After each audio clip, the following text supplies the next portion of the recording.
Are we rolling already? Yep. Perfect. So it's just a conversation.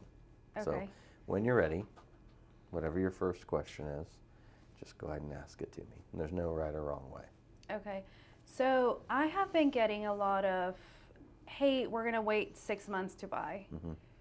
What do you suggest people do instead of just waiting 6 months to get their credit pull then? Well, so there's a couple different things that we're telling people, and a lot of it revolves around price. Right now, you have a little bit less competition. You can negotiate a little bit, and even though the rates are a little bit higher, you have two different vehicles to kind of combat interest rates because everybody knows they are going to come back down. We don't know how far or how fast, but what we do know is lots of lenders are giving, like if you do a purchase with them, they'll do a refi with no lender fees, like within the next year or so. I think ours goes through the end of 2024. And then also the temporary buy down is a good solution because you can get like 2% lower on the rate first year, 1% lower on the rate second year, and then anything you don't use of that buy down, you actually get it off your payoff. So you don't lose the money, right? So I think that if people just understood how the math worked, right? So let's say you have a $200,000 house and instead of 6.5%, you want to wait till it gets to 4.5%. Well, that's only $200. But if you saved 10,000, right, and you put it over in a piggy bank and you took 200 a month away, it would take almost 5 years. It'd take 4 years and 3 months to empty out the piggy bank. You're going to refinance before then, right? So you can win right now in this market. What you can't do is go back and pay less for the house. Because once rates get firmly in the fives again, you're going to have a lot more competition. House prices are not going to go down when rates go down. They're going to go up.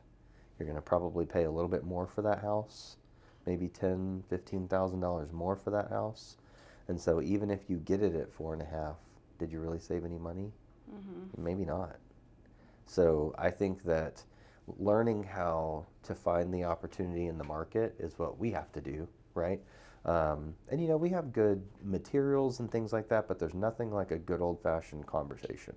Like I can send you a flyer or I can show you a worksheet, but until you sit down with someone and explain it to them like we are right now, it may not completely click, you know? But the ones that get it, then they get excited about buying right now. And we got a lot of people that are in that boat. Yeah. I just feel like they should have like a game plan. And I know they're like, well, we don't want our credit pulled twice. You know, if we wait till 6 months, we want just wait to get our credit pulled in. Yeah. And I actually had someone, they're like, well, we're paying off 2 credit cards. I was like, well, you know, it's great if you talk to a lender and have them tell you what you should be paying off. Yeah. Just helping you with that. Yeah, that's actually really great advice because sometimes we see a lot people say, oh, well, I have a couple of bad things I want to take care of. And immediately for me, that's a red flag because sometimes paying off an old debt can be worse, right? So we have tools at our disposal once we pull your credit to tell you if you do this, this is the direct correlation of score that you get. Anything other than that, you're just kind of shooting in the dark.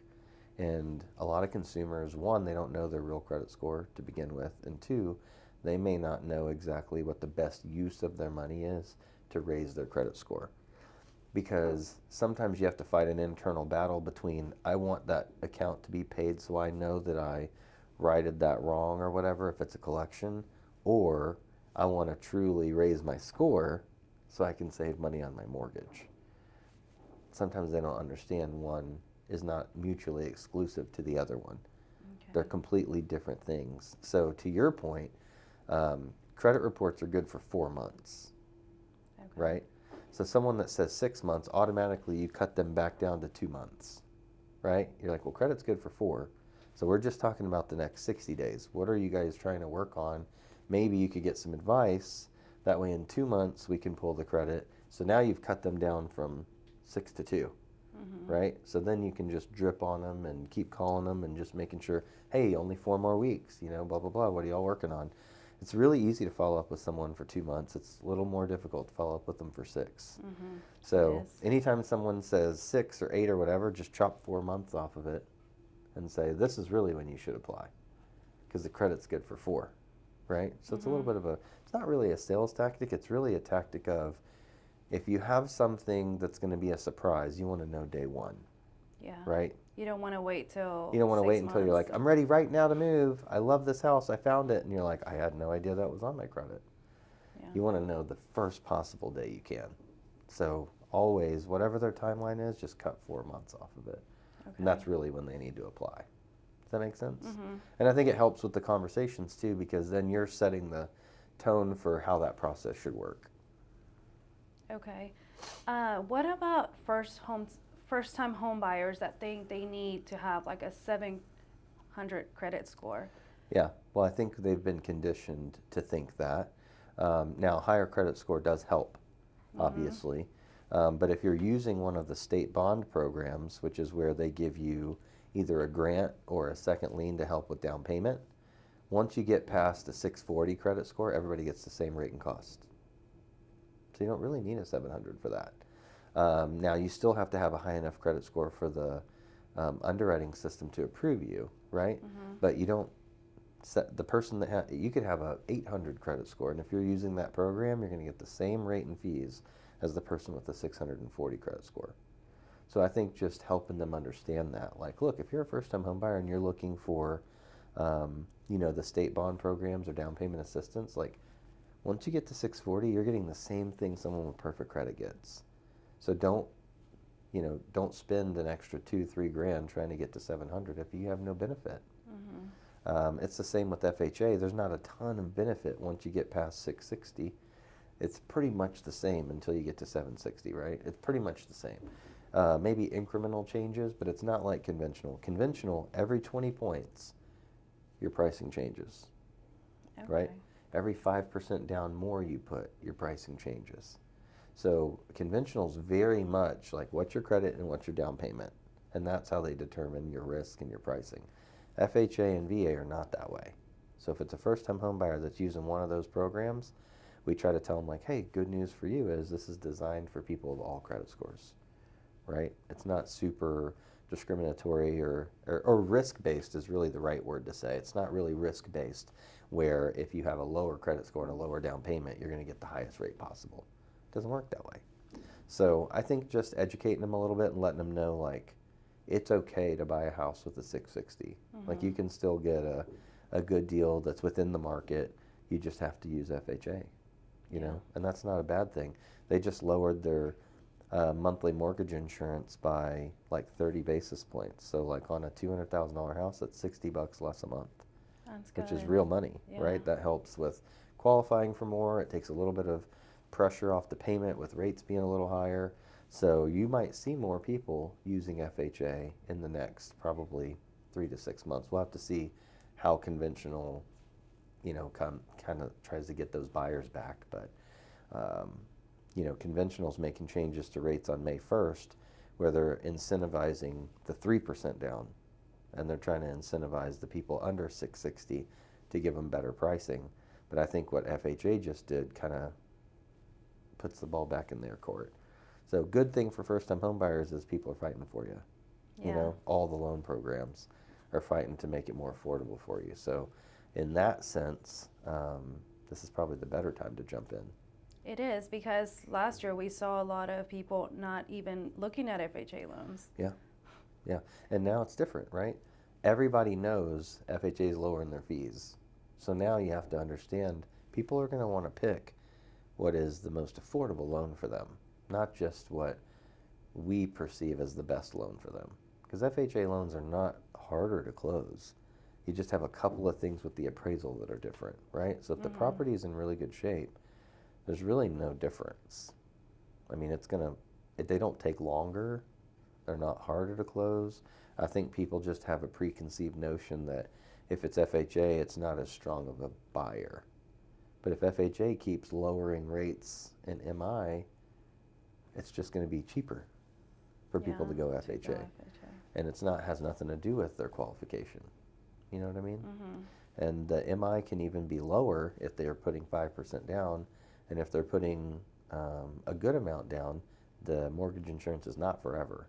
A lot of people don't know that. They think FHA mortgage insurance is forever. If you put a certain amount down, it actually goes away after 132 months. So even if they Okay. stay in the loan, it does go away. It just Yeah. doesn't go away at the minimum down payment. So, Okay. you know, I believe that they're working really hard to make their loan programs more attractive, because over the last 2 years, we've said conventional, conventional, conventional. So now they're working really hard to be like, hey, don't forget about us. Like, we might be cheaper for you. And I think that we, as real estate professionals, are going to have to change the way we think about it too, because I think a lot more buyers are going to want to choose that if it's truly the cheaper route for them. Yeah, absolutely. What about people who think that they have to have 20% down to buy a home? Yeah, I would say quit listening to your parents, because, you know, that probably comes from them. If you don't have this, it's going to be more expensive and all these things. Like, we don't really live in a society where most first-time home buyers can do that. Yeah, no. Because with the way that prices of houses are accelerating, by the time you think you've saved 20%, now you need to save 5% more, because the house went from 300 to 350 to 400, right? So you don't have 20% anymore. So that's why I tell people the moment that you can buy is when you buy, because appreciation is a really hard thing to try to outrun by just saving money every month. In a general market, your appreciation is going to be, you know, in a regular market around here, it's 4%, right? But we had like 15, 16, 18, 20% appreciation. How are you supposed to save? How are you supposed to outrun appreciation to save 20% if the house is going up 20% a year, right? So that's putting people in a position where you're basically putting them in such a hole that they may never dig out of it and buy a house. And that's not really necessary. 20% is not necessary. And we know that. Yeah, no. But I think having the generation that always put 20% down or thought that was what was necessary, having them understand that, you know, homes aren't 150,000 anymore. Yeah. You know? So It's hard to find a house for so 150. 20% is not 30 grand anymore. Yeah. 20% is 60 grand now. And next year it might be 80. And the next year it might be 87. And if you can't save money at that pace, you may never get there. And then you just never buy a home, and you always rent because someone told you needed 20%. So I think re-educating and just showing people how you can buy and still have an affordable mortgage with 3% or 5% or 3.5% or whatever the number is a duty that, you know, you and I both have to take up and make sure that everybody that we come in contact with that wants to buy a home knows that. Because, you know, doing it the old way, you may never get there. Yeah. Life happens, you know? Yeah, everything's so expensive. It's hard to save, you know, save. Or if you have kids or like anything in your life changes and now you have an extra expense and you're like, well, I'm never going to get there. And it doesn't have to be that way. We have people close all the time with minimal money out of their pocket. If you really want to be a homeowner, especially right now, you can. As long as you can afford the payment, this is probably the easiest time to be able to get qualified, find a home, get into contract, and close all within 4 to 5 weeks. Like start to finish. You could do that right now. The last 2 years, you know, it might take you four months just to win a bid, Yeah, right? it So was like hard. if you were sitting there being frustrated, like now's your time. Now's your chance. Jump in the game and win. It's easier than it's been the last 2 years. Yeah, good to know. Were those your questions? Yes. Okay. Anything else just in general that you're seeing or buyers are asking you that you want to just get No, it's just clarification been on? basically that. I work with a lot of first-time home buyers, and everybody's like, well, right now rates are high. It's just not a good time. We're going to wait for rates to come down, or we're going to wait for prices to come down. And I was like, houses are not going to, you know. They're not going to come down like they're thinking, right? So when they say, oh, I'm going to wait for the market to correct, well, I mean, a correction's 10%. So like a $400,000 house would go to 360. I don't know that we're going to see that in our market. I do think you'll see it on the coast, east and west coast. But in our market's always been so safe that I don't think you're going to see 10, 20% correction here. So what you can do is avoid paying more when rates go up, right? And if you just want a deal, find a house that you like, and if it's been on the market a little bit, make an offer, but make a respectful offer, and then really try to have the point of making the offer to buy the house. Not just, let me throw this crazy number, and if they take it, I'll buy it. Making offers with the intent to actually follow through is different than just lowballing people. And I think that when people understand that, they get a little bit more serious about how they take the process. Does that make sense? Because, we've all had people that are like, oh, they want 300, I'm going to offer them 250. Okay, well, here's your letter. Let me know when you need another one, because 250 is not happening probably. And if they get it, great. But I mean, that's like 1 in 200. It just doesn't happen. Normally it's like within that 10% range, or within that even less, I would say 3% range. 300,000, maybe 10 grand, somewhere in there is where that's where your whole battle happens in negotiating, right? But outside of that, I mean, it has to be a special circumstance, and I just don't think we're there yet in the market. So if you can buy at or below list price right now and maybe get some help for interest rate or temporary buy down, then you win the game, because no one can make you pay more for it later. You own the house at that price. So all the appreciation, all the equity, it's yours. And then when rates come down, you do the refinance. That's what we've been telling people. Thank you. Thank you for sharing all that. I mean, I think it's super helpful for people to understand that. Yeah. This doesn't have to be a hard market. Every time the market changes, we have the loan programs to help with that. You know what I mean? Temporary buy down is specifically built for this. Like, we haven't been using it because rates have been super low. If it's 3.5, nobody's like, well, I really want a temporary buy down so I can have 1.5 the first year. Nobody says that. They're fine with 3.5 and you move on. But where we are now, everybody's being creative, and this is a way to help. We still qualify them on the full interest rate. So it's not like we're putting people in homes they can't really afford. And then when it adjusts, and it's not an adjustable rate, because after 2 years, it's fixed forever. So it's not the same kind of tools that people are used to hearing or seeing. It really is just a quick fix. Let the market do what it does, and then come back and do a new loan. And if everybody's wrong, if every economist is wrong, and rates go to 9%, you still have the current rate. Yeah. You're protected. It doesn't go up past today's rate. So, I mean, I just think it's the best potential use of funds right now if you're trying to make a big impact for affordability in the next year or two. I think it's absolutely the best thing we can use. Okay. So tell me a little bit about yourself. So what did you do before real estate? So before real estate, I was a stay-at-home mom. Okay. I stayed home for a year and a half. Two children? 2 children, Yeah. yes. Daughter and son, 2 years apart. Yes. I have a 13-year-old son and a 15-year-old daughter. Okay. Right at 2 years. Their Okay. birthday is like June 19th, June 21st. Okay, that's pretty close. Yes. Yeah. So I have 2. My daughter is 20 and my son is 15. So we both have 15-year-olds. Yeah. So high school 15-year-olds is interesting. It is. But yours is a girl, mine's a boy. So different stuff, but kind of the same stuff, probably. What school does your daughter go to? Falls. Pure Okay. Falls. Yeah. So they're down the street. Yeah. So so is your son 13, 8th grade? He's 7th grade. 7th grade? Okay. Yes. It's middle of the year, so you never know.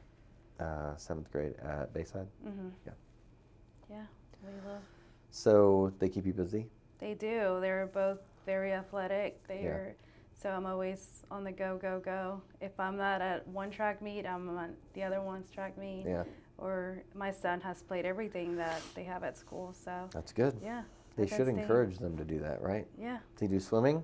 No, not swimming. Okay. He did football, Yeah. which that was fun to watch, and then basketball, which that has been my favorite. Yeah, I love basketball. Basketball, and now track, and then soccer will be next. Cool. Yeah. My son never played soccer. He did play some football until high school. Now he just does basketball. Okay. Trying to get him to do long jump and triple jump, but he didn't do it this year. So I told him I wasn't going to let him do one sport ever. So next year he's got to make sure, I'm going to make sure he signs up for a second one. Yeah. I just don't want him to have that much downtime. Now I say that, but he also plays on a travel basketball team, and their practices start as soon as you get back from spring break, and they go until August. So he stays busy most of the summer. Yeah, he stays busy, and he's trying to have a pressure washing business. And he tries to make music. He's always doing something. So I like his hustle. He's got a good hustle. He spirit. does. I think he does. I saw his post yesterday, and I was like, "That good for him. Yeah. He's trying to earn the money. He's not asking for it. He's trying to earn Well, he it." probably already asked for it and got told no. But at least instead of just whining about it, he's like, "Well, then I'll just try to make it myself." Yeah. You know. And there's something about that I think is special that I don't see it in a ton of kids his age. So I'm just trying to help him as much as I can, just instill that work ethic. That if you really want something and, you know, as your parent, I'm not willing to give it to you, like you can have it if you buy it. Like I will never tell them, unless it's going to injure them or make harm to them, I will never say, no, you can't have those shoes if he's buying them.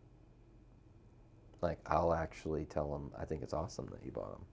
Yeah. Like, I think you should work more and make more money and buy more stuff, because that's eventually what happens, you know? You have to make money to pay for things so that you can live. And the big conversation that I'm having with him right now is looking at work like you're trading part of your life for money, right? It's not a job, it's not a career. Like you trade, you decide how much you're worth when you say, I will show up and work this many hours for this much money, right? So know how much you're worth and then don't sell yourself short. Yeah. Because you're trading a portion of your life every single day so that you can provide for yourself. So if you're worth a lot of money, you either need to demand a lot of money or you need to demand a flexible schedule. Right? And if you're not worth a lot of money, you need to be asking, how do I become worth a lot of money?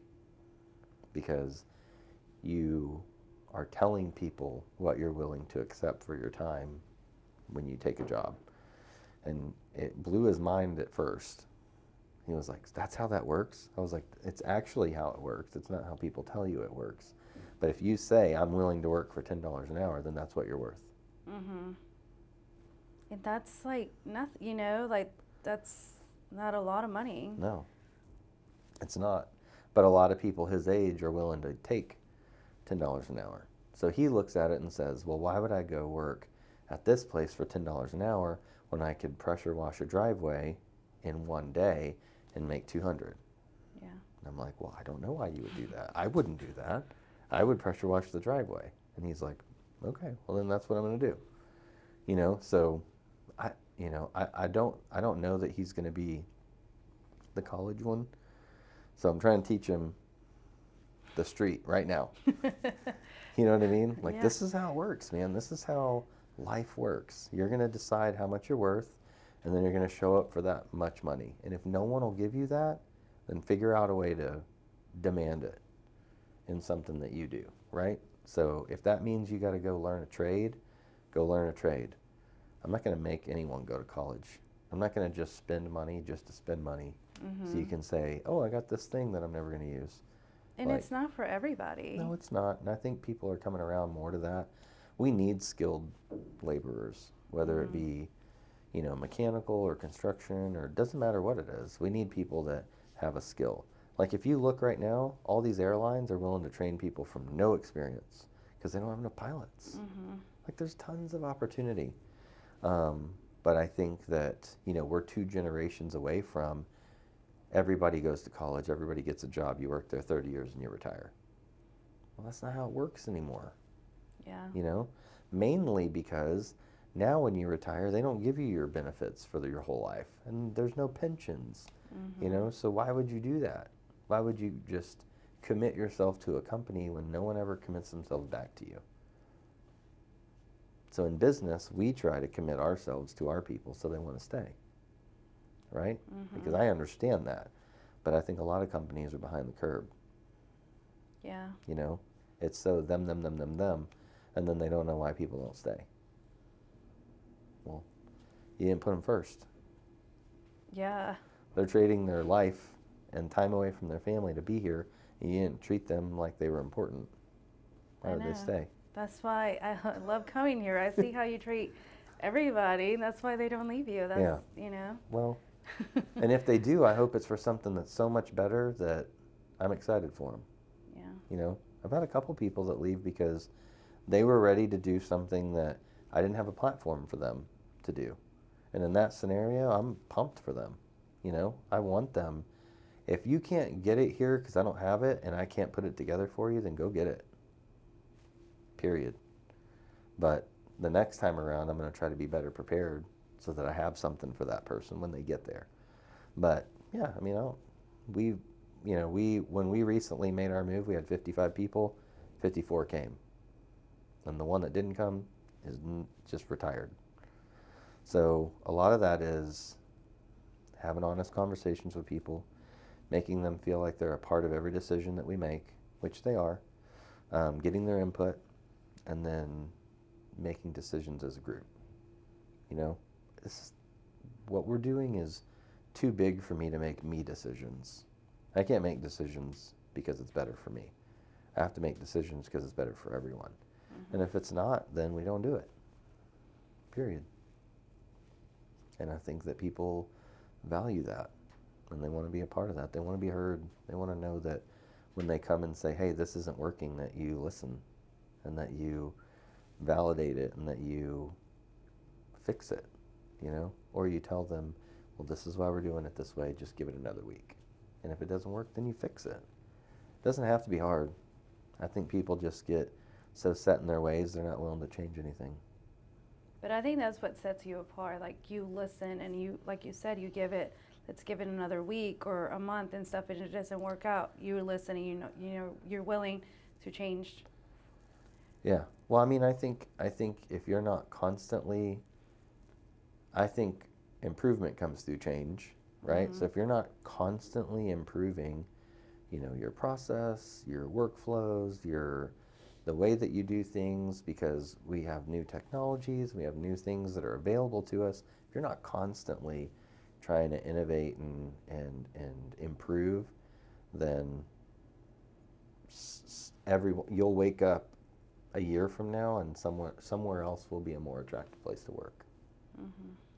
And that would crush me, because all I ever want to do is make this the most attractive place for people to do their loans. Because we want to be able to choose who we work with, not be in a position where we have to take anybody that would come. So that's what I wake up every day to do, is just try to make sure that it's the most attractive place for people to work. And if it's not, then I'm happy to help them get where it is for them. But I think for the people that are like me and think like me and want to do business like me, I think we've done that. But now it's because it's like I get the added bonus of having, you know, 54 other people's input, you know. And a lot of people are like, well, that's a nightmare. It's like, that's really not a nightmare. You just listen, you know. You listen, and then out of the 54, if everybody's really on the same team, you're going to get the same suggestion 12 times. Right? That's what you have to fix. The one weird suggestion that's like, well, I did this one VA loan and the appraisal took a little longer, and if there was something that we could do about that, that's probably not the correction. But if 12 people are like, I really wish the VOE process was different, well, then fix that. Because 12 people aren't wrong. Yeah. No matter how much I'm like, well, that didn't happen to me. If 12 people all feel the same thing, it's real. You know? And you can't discount what people are feeling just because it doesn't happen to you. You know? Yeah. I think a lot of people get that wrong, that manage people or that lead people. They think, well, if I'm not experiencing it, it's not real. Well, that's not true. Or you have a lot of leaders that just don't think they're in the wrong. Oh, Yeah, I'm wrong all the time. And I mess up all the time. I know. Y'all, I mean, I love your office. Y'all are just like a big family. Yeah. It does. I come in here and it feels like a big family, like brothers and sisters Yeah, working of course. together. Yeah. It does feel that way, but I do think it's because like we have talked about like failing our way to the top. You know what I mean? Because that just means we're trying all the time.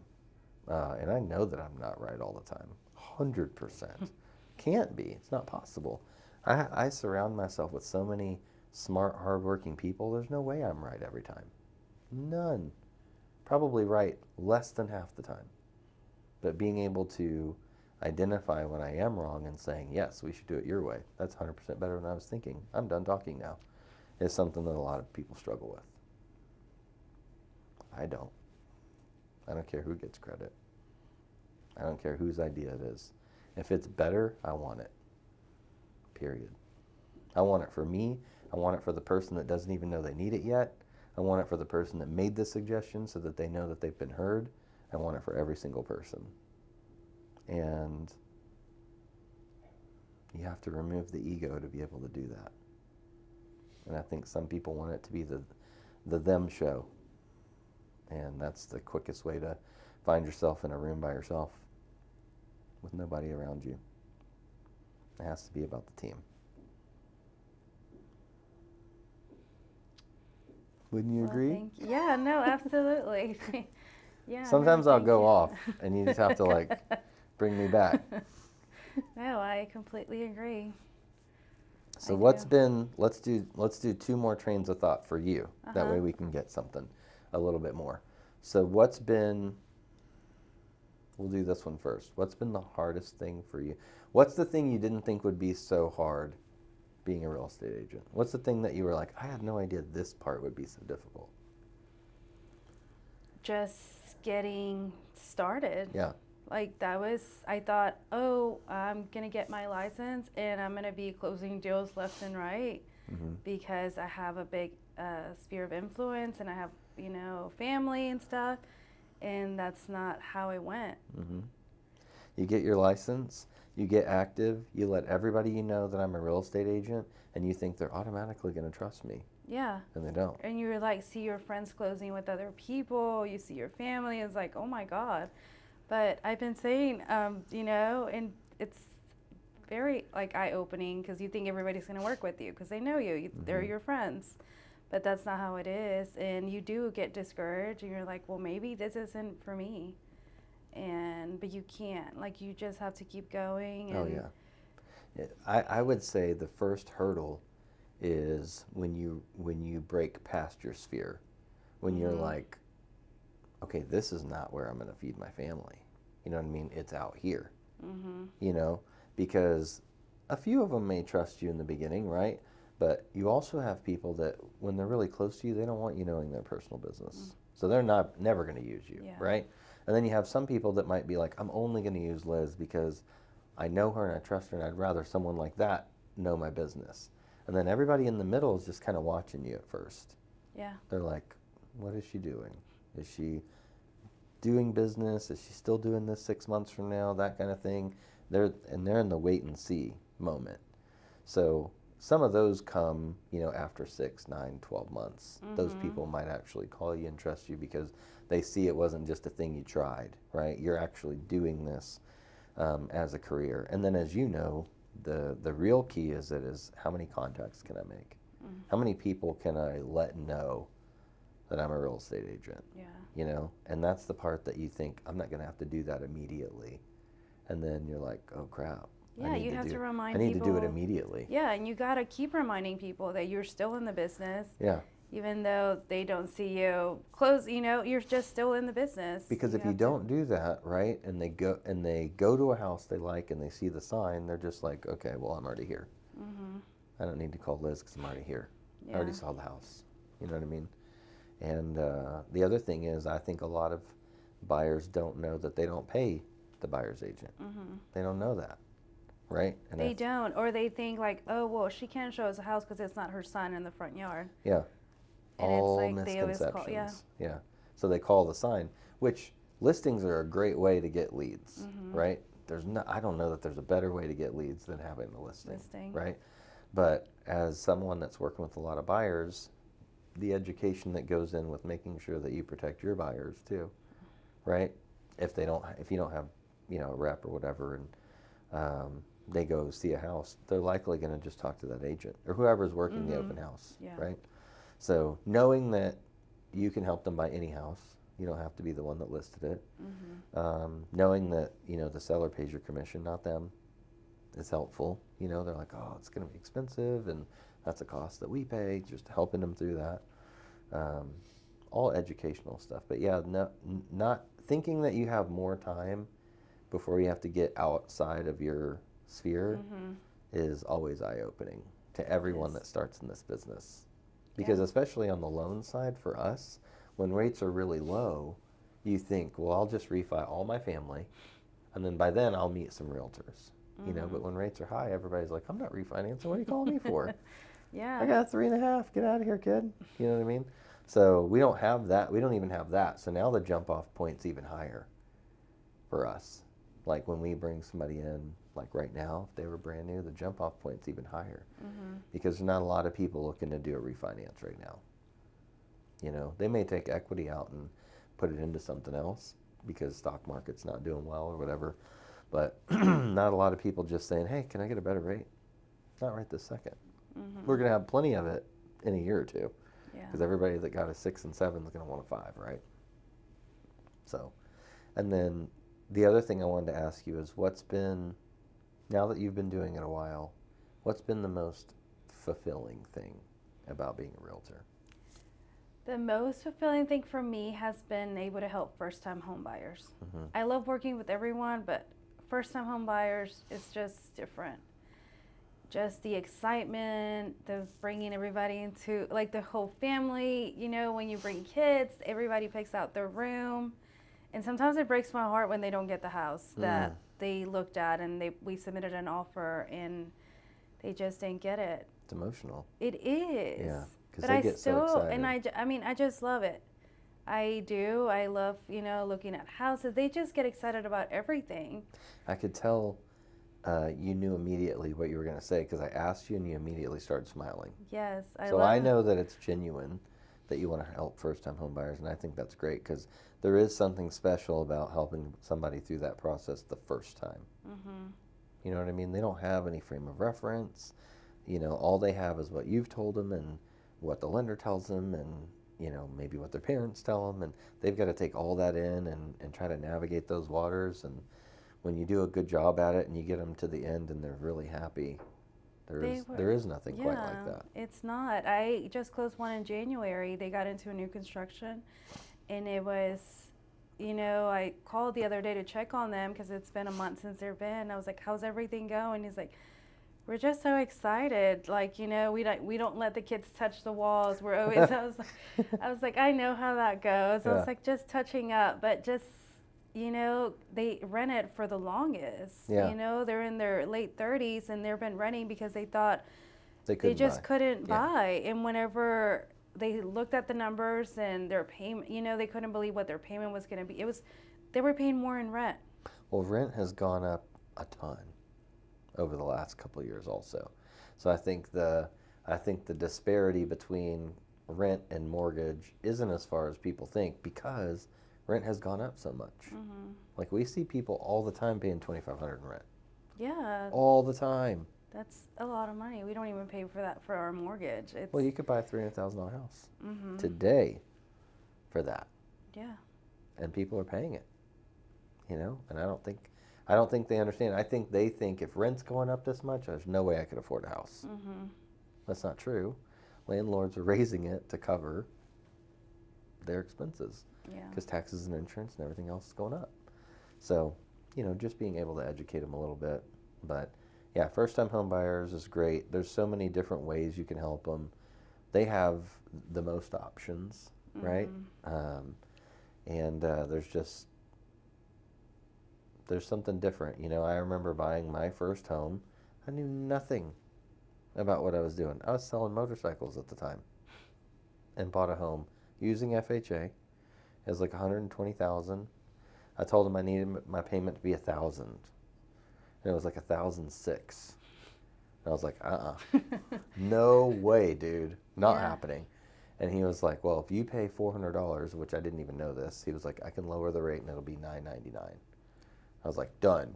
So I did a rate buy down. I didn't even know what it was, right? But looking back, I'm like, I see what you did now. But it was worth it to me because in my head, now going back, did I even live there long enough to make that back? I did not. I didn't even live there long enough to make the $400 back with $7 a month.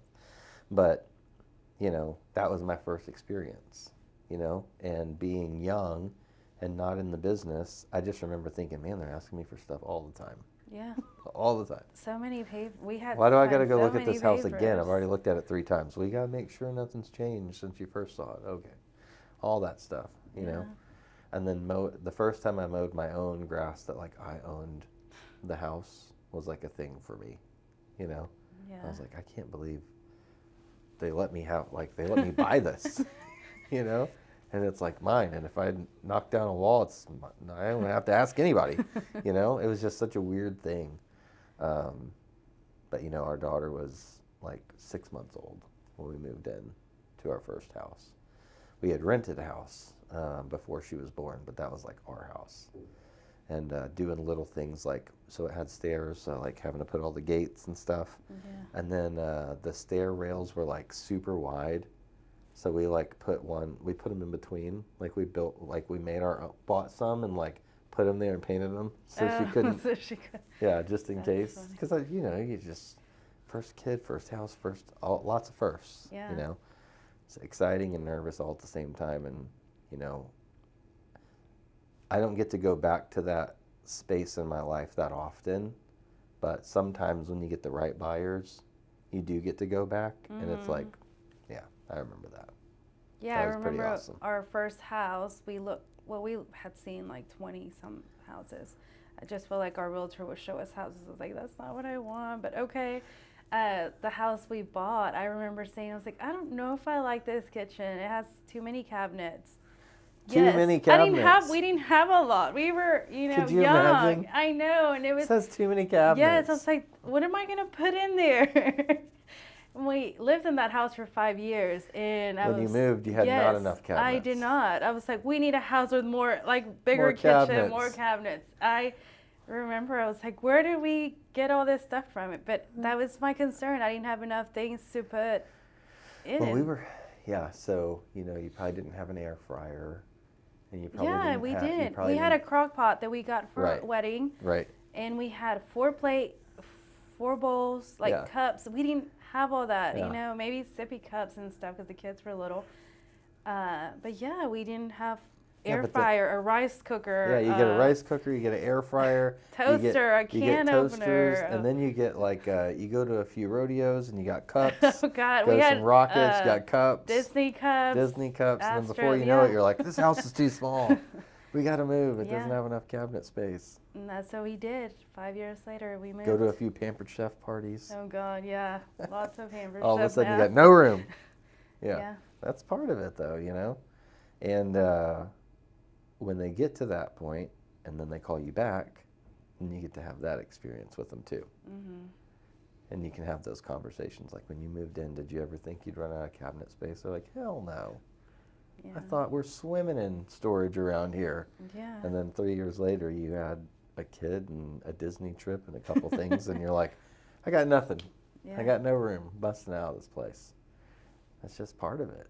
You know, that's why people are going to buy, on average, 3 to 5 homes. Just life. Life happens, you adjust. Mm-hmm. And we get to go through that with them. Yeah, and it's fun. That's my favorite part.